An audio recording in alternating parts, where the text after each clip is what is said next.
Hi friends, பார்த்திங்கன்னா இன்றைக்கி சளிக்கு கஷாயம் காய்ச்சறோம்.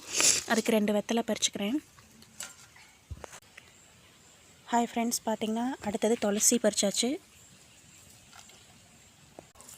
ஹாய் ஃப்ரெண்ட்ஸ், அடுத்தது பார்த்திங்கன்னா தொண்ணூற்று பச்சிலை, அதையும் பறிச்சு.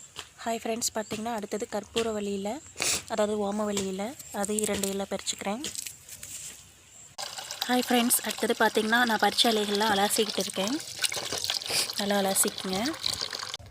ஹாய் ஃப்ரெண்ட்ஸ், அடுத்தது பார்த்திங்கன்னா அப்பக்கோவத்தலைன்னு சொல்லுவாங்க, அதுவும் ஆட் பண்ணிக்கிறேன். நல்லா அலசியாச்சு.